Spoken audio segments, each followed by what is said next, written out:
आज का हमारा टॉपिक है विभव प्रवणता तथा विद्युत क्षेत्र में संबंध। यहाँ पर जो प्रवणता शब्द इस्तेमाल किया हुआ है, इसका अर्थ ये होता है किसी भी राशि का दूरी के सापेक्ष परिवर्तन। यहाँ पर जैसे विभव प्रवणता है तो यानी कि विभव का दूरी के सापेक्ष परिवर्तन की दर जो होती है वो कहलाएगी हमारी विभव प्रवणता। जैसे यहाँ पर बिंदु ए और बी, इन दोनों के बीच में जो विभव परिवर्तन होगा वो कितना होगा। यहाँ पर v है, यहाँ v माइनस डेल्टा v है, यानी इन दोनों बीच का अंतर क्या हुआ, डेल्टा v। और दूरी कितनी हुई इनकी, डेल्टा x। तो दूरी के सापेक्ष परिवर्तन विभव का तो हो जाएगा विभव प्रवणता। तो विभव प्रवणता का मतलब हो गया विभव में परिवर्तन और दूरी में परिवर्तन, इसे हम कहते हैं विभव प्रवणता। इसके आगे ऋण चिन्ह लगा होता है, यानी कि विभव प्रवणता। इसके बारे में हम जब इसका डेरिवेशन करेंगे तब समझेंगे कि विभव प्रवणता के आगे ऋण चिन्ह क्यों आता है। वैसे बता दें, इसमें ऋण चिन्ह इसलिए आता है क्योंकि यहाँ पर देखिए विद्युत क्षेत्र की दिशा में अगर हम बढ़ रहे हैं, क्षेत्र की दिशा ये है, तो यहाँ पर बिंदु ए पर विभव v था, b पर v माइनस डेल्टा v, यानी कि इसमें बिंदु b पर विभव थोड़ा कम हुआ है, कितना, डेल्टा v। यानी विद्युत क्षेत्र में हम बढ़ते जाएंगे उतना ही हमारा विभव कम होता चला जाएगा, इसलिए यहाँ पर विभव प्रवणता पर ऋण चिन्ह आता है। अब इसका डेरिवेशन के बारे में पढ़ेंगे, विद्युत क्षेत्र और विभव प्रवणता के बीच में संबंध। चित्र में देखिए यहाँ पर क्या है, धन q आवेश रखा हुआ है, ये स्रोत आवेश है। इसके कारण बिंदु a पर विभव हमारा v है और b पर विभव v माइनस डेल्टा v है। और यहाँ पर बिंदु b पर हमारा जो परीक्षण आवेश रखा हुआ है उसका मान कितना है, q0। अब इस धन q आवेश के कारण यहाँ पर विद्युत क्षेत्र उत्पन्न हो रहा है, जिसका मान क्या है, E। इसकी दिशा कैसी है, दूर की तरफ। तो इस विद्युत क्षेत्र में जब कोई आवेश रखा होता है तो उस पर एक विद्युत बल लगता है, जिसका मान क्या होता है, F=Q0E, जो इसे क्या है, क्षेत्र की दिशा में दूर की ओर धकेलेगा, इस दिशा में दूर की ओर। लेकिन हमको करना क्या है, ये जो Q0 आवेश है इसे हम बिंदु B से ले जाकर बिंदु A पर पहुँचाएँगे। तो क्या है, क्षेत्र के विरुद्ध कार्य करेंगे और इस बल F के विरुद्ध कार्य करेंगे। तो यहाँ पर जो विद्युत क्षेत्र की दिशा E है, इसके विपरीत जाएंगे तो यहाँ पर हमारा ऋण चिन्ह आ जाएगा, क्योंकि और बाकी राशियाँ तो अदिश हैं। यहाँ पर Q0, यहाँ पर सिर्फ सदिश राशि है E। जैसे कि कोई वेक्टर है, एक इस दिशा में है और एक इस दिशा में है, इन दोनों के परिणाम अगर बराबर हैं और दिशाएं विपरीत हैं एक दूसरे के, तो इन्हें के जैसे ये a वेक्टर है और ये b वेक्टर है, तो इसे कैसे प्रदर्शित करेंगे, a=-b। इसी प्रकार से यहाँ पर जब विद्युत क्षेत्र विपरीत हम गति करेंगे तो e के स्थान पर क्या ले लेंगे, -e, और हमारा बल, ये विद्युत बल यही रहेगा। तो जो हम कार्य करते हैं उसे अब लिखते हैं हम। तो यहाँ से बिंदु b से जब a पर लाएंगे तो ये दूरी कैसी है, सूक्ष्म दूरी है। तो हम जो कार्य करेंगे वो भी कैसा कार्य करेंगे, बिल्कुल सूक्ष्म कार्य करेंगे। तो हमारा कार्य भी रह जाएगा डेल्टा W = क्या हो जाएगा, ये हमारा बल है। कार्य बराबर क्या होता है, बल गुणे दूरी या बल गुणे विस्थापन। तो ये हमारा कार्य निकलेगा बल इंटू डेल्टा x, यानी कि दूरी बल गुणे दूरी। तो यहाँ पर हम लिख लेते हैं F इंटू डेल्टा x। तो ये हमारा क्या है, कार्य है बिंदु B से बिंदु A के बीच में किया हुआ कार्य। अब देखिए हमें विभव प्रवणता और विद्युत क्षेत्र में संबंध रखना है। तो यहाँ पर हम F=1/4π∗g Q1 Q2/r², जो कूलाम का नियम था उस प्रकार से नहीं रखेंगे, क्योंकि हमें विद्युत क्षेत्र में यहाँ पर लेके आना है, यानी कि E को हमें यहाँ पर रखना है। तो हम F बराबर क्या रखेंगे, Q0E। तो बस यही मान रखना है और हम अपने सूत्र पर पहुँच जाएंगे। तो यहाँ पर हम क्या रख देंगे, Q0E। अब E पर क्या है, विपरीत दिशा में जा रहे हैं तो वहाँ पर लग जाएगा -Q0E डेल्टा x। ये क्या है, W।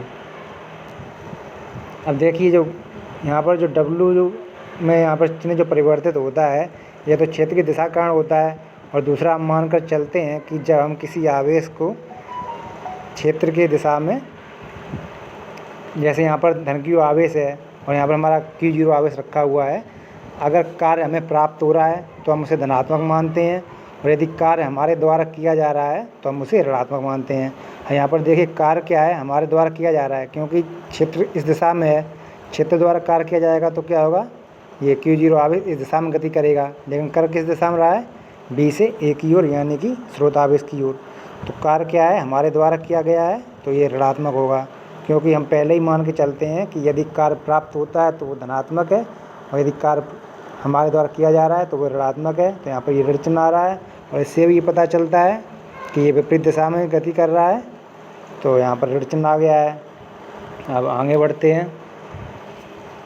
तो यहाँ पर जो कार्य हमने किया है इस सूक्ष्म स्थान के लिए कितना Q0 आवेश को यहाँ पर B से A तक लाने के लिए, तो इसे हम इस प्रकार से लिख सकते हैं, delta W upon Q0 equal to minus E delta X। और जो डेल्टा W अपॉन Q0 ये क्या है, इन दो बिंदुओं के बीच विभवांतर है। अब विभवांतर हम कैसे निकाल के आते हैं, जैसे हमारा पहला बिंदु ये था, दूसरा बिंदु ये था, तो विभवांतर कैसा होता है कि दूसरे V, जैसे हम VB है यहाँ पर और ये VA है, तो विभवांतर कैसे निकलेगा, VA माइनस VB, क्योंकि अंतिम स्थिति माइनस प्रारंभिक स्थिति, तो इन दोनों के बीच का ये विभवांतर निकल के आएगा। तो यहाँ पर delta W upon delta Q equal to क्या हो जाएगा, V माइनस डेल्टा V, यानी यहाँ पर यह प्लस चिन्ह बन जाएगा। तो इसे हम आगे लिखते हैं, तो यहाँ पर हो गया V minus delta V equal to minus का E डेल्टा X। तो यहाँ पर क्या रह जाएगा, प्लस का डेल्टा V, प्लस का delta V equal to minus E delta X। यहाँ का ये डेल्टा X इसके यहाँ पर लेकर आएंगे। ये सब हम क्यों कर रहे हैं, क्योंकि हमें क्या है, विभव प्रवणता क्या है, delta V upon delta X, और विद्युत क्षेत्र क्या है, E। तो यहाँ पर हमारा ये संबंध आ गया है, बस इसे हम अब सुव्यवस्थित रूप में लिखना बाकी रह गया है। तो ये है हमारा अभीष्ट व्यवस्थित रूप, इसे हम लिखते हैं delta V upon delta X equal to minus E। अब इसका ये ऋण चिन्ह यहाँ पर कर लेते हैं, तो E इसकल टू क्या हो गया, minus delta V upon delta X। ये क्या है, विभव प्रवणता और विद्युत क्षेत्र के बीच में संबंध। ऋण चिन्ह इसलिए आया है कि विद्युत क्षेत्र की दिशा में अगर हम बढ़ते जाएंगे तो हमारी विभव का मान कम होता जाएगा, इसलिए यहाँ पर ऋण चिन्ह आया हुआ है। तो अब इसकी हम पूरी लैंग्वेज लिखकर इसके डेरिवेशन को समझते हैं। इस पूरे कॉन्सेप्ट में है क्या कि इन दोनों के बीच का जो कार्य है उसमें जो हमने बल इस्तेमाल किया है वहाँ पर विद्युत क्षेत्र को हमने सम्मिलित किया हुआ है। इसमें हम कूलम वाला सूत्र नहीं रखेंगे, क्योंकि हमें विद्युत क्षेत्र चाहिए अपने सूत्र में। बस इन दोनों के बीच के किए हुए कार्य को ही हम अपना पूरा लिख लेते हैं। ये हमारा delta W equal to Q0 E into delta X, बस यही है इसमें। इसी से पूरा हमारा डेरिवेशन हो जाएगा, बस इसकी अब हमको लैंग्वेज लिखनी है। ये देखिए विभव प्रवणता की परिभाषा क्या बनती है, विद्युत क्षेत्र की दिशा में दूरी के सापेक्ष विभव परिवर्तन की दर को विभव प्रवणता कहते हैं। विभव परिवर्तन है हमारा डेल्टा X, और ये परिवर्तन किसके सापेक्ष हो रहा है, दूरी में। प्रवणता शब्द का इस्तेमाल होता है, तो यहाँ पर ये समझ लिए जो भी राशि लिखी हुई है उसका दूरी के सापेक्ष परिवर्तन हो रहा है, तो उस राशि का दूरी के सापेक्ष परिवर्तन की दर जो होगी वह उसकी प्रवणता कहलाएगी। तो यहाँ पर विभव के लिए प्रवणता है, तो ये विभव प्रवणता कहलाएगी। ऋण चिन्ह क्यों है, क्योंकि ये क्षेत्र की दिशा में विभव कम होता जाता है।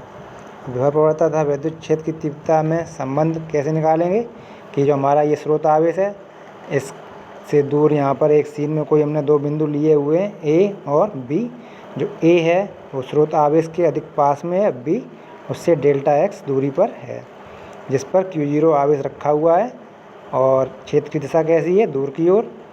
तो हम इसे Q0 को कहाँ से बिंदु A तक लाते हैं, इन दोनों के बीच में जो विभव में परिवर्तन होगा और जो दूरी में परिवर्तन होगा वही हम निकालना है। तो बिंदु O पर धन Q आवेश रखा है, विद्युत क्षेत्र दिशा में बिंदु A तथा B हैं, जिनकी O से दूरी क्रमशः x प्लस x तथा x प्लस डेल्टा x है। हमको कार्य प्लस इतने दो बिंदुओं के बीच में ही करना है, तो हमें डेल्टा x का ही इस्तेमाल करेंगे, इसका इस्तेमाल नहीं करेंगे।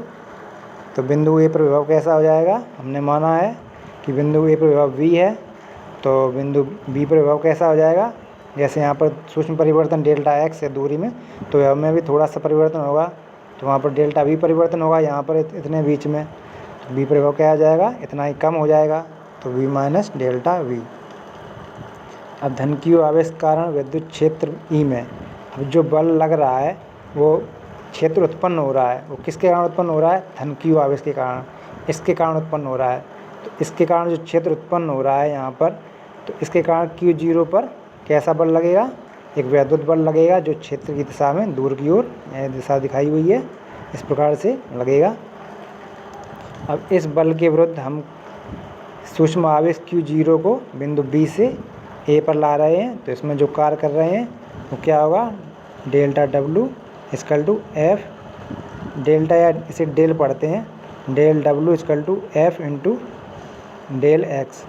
तो यहाँ पर ये धन चिन्ह रहेगा, क्योंकि जो हम इसका जो चिन्ह लेके आएंगे वो किससे लेके आएंगे, वैद्युत क्षेत्र की तीव्रता की दिशा से। तो विपरीत दिशा में चलेंगे तो E इक्वल टू -E रख लेंगे। तो यहाँ पर आगे इसका मान रखते हैं, तो del W equal to F del X, वैद्युत क्षेत्र क्या होगा -E, क्योंकि ये कार्य जो किया जाएगा वो क्या है, क्षेत्र के विपरीत दिशा में किया जा रहा है। तो इसका F का मान रखेंगे वो किसके पदों में रखेंगे, E के पदों में, क्योंकि हमें E के पदों में ही अपना जो सूत्र है निकाल के आएंगे E के पदों में, तो इसे हम E के पदों में रखेंगे।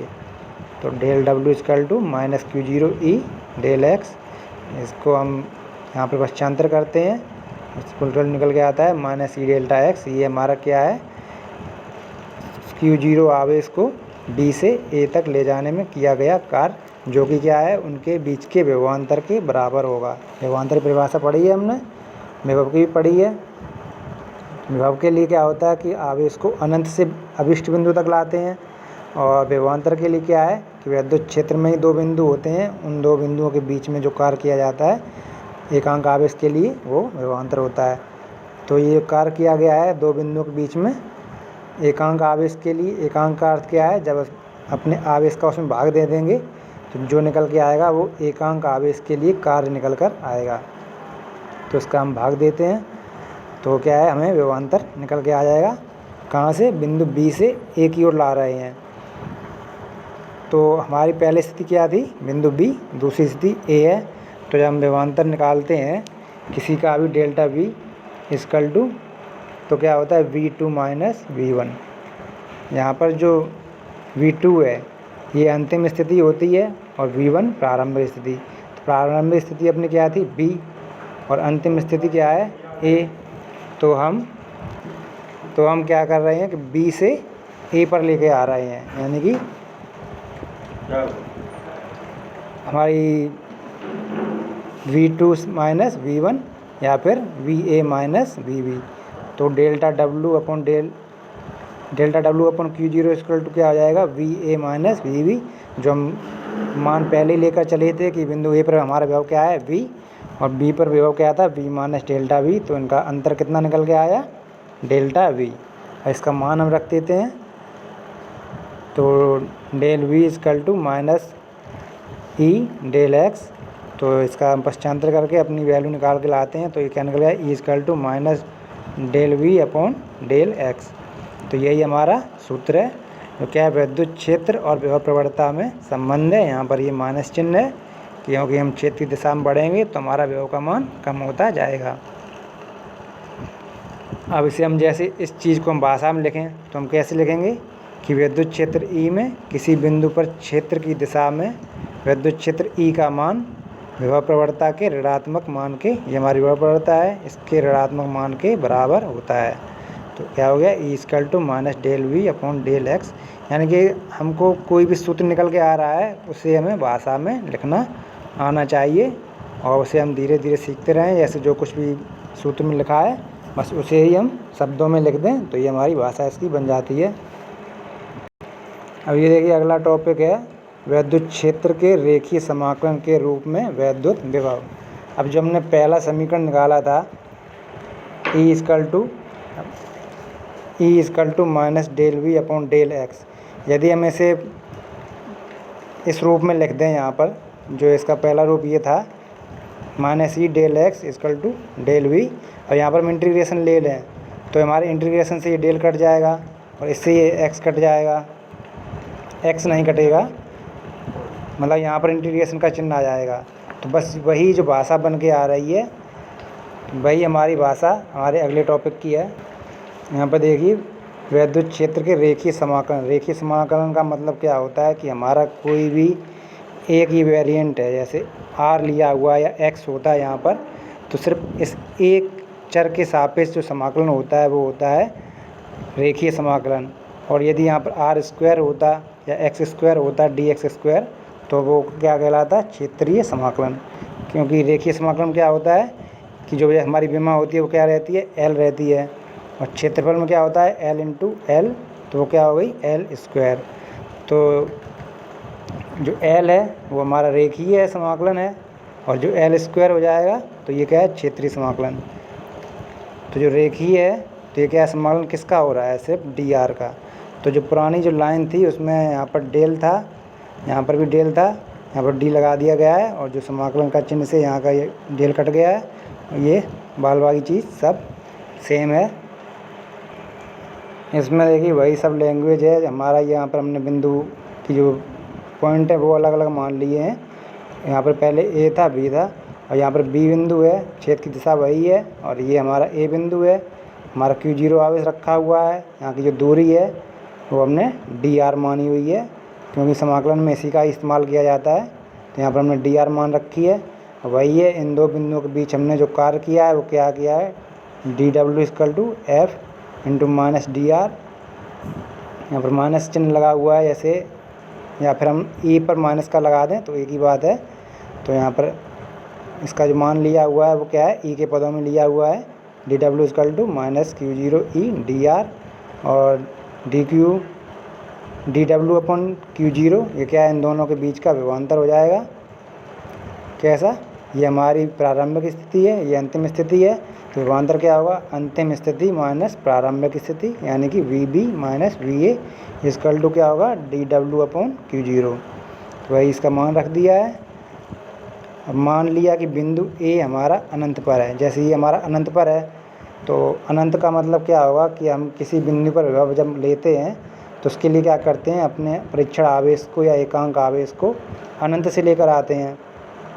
तो क्या कहलाता है कि वह उस बिंदु पर विभव कहलाता है। विभवांतर के लिए क्या है कि दोनों बिंदु विद्युत क्षेत्र में उपस्थित होने चाहिए। यदि हम बिंदु A अनंत पर मान लें, अनंत से लेकर जब यहाँ पर हम लेके आएंगे तो जो हम कार्य करेंगे एकांक आवेश के लिए वो क्या कहलाएगा? हमारा विभव। और यदि दो बिंदु बीच में लेके आ रहे हैं तो वो क्या कहलाता है? विभवांतर। तो यदि हम इसे अनंत पर मान लें तो वैसे भी अनंत पर विभव कैसा होता है? शून्य। जैसे भी कोई भी आवेश है धन Q यहाँ पर उपस्थित है, इससे हम अनंत दूरी पर पहुँचें, अगर यहाँ पर इसका मान देखें जाके तो वो विभव कितना निकल के आता है? शून्य। इसका सूत्र भी क्या होता है? V = 1/4πε0 के Q/R। जब R =∞ हो जाएगा तो 1/∞ क्या हो जाएगा? 0। तो अनंत पर विभव 0 होता है। तो हम इसे कैसे लेके चलेंगे?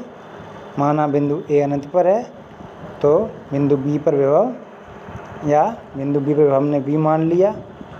V = इंटीग्रेशन, लिमिट क्या है? अनंत से R तक, अनंत से R पर लेकर आए हैं E × dr। तो विद्युत क्षेत्र में किसी बिंदु पर विभव, ये हमारा विभव है। विद्युत क्षेत्र में किसी बिंदु पर विभव विद्युत क्षेत्र के रेखीय समाकलन के ऋणात्मक मान के बराबर होता है। dr का मतलब क्या होता है? रेखीय समाकलन। और dr² हो जाए तो क्या हो जाएगा? क्षेत्रीय समाकलन। तो dr है तो ये रेखीय समाकलन के ऋणात्मक मान के बराबर होता है।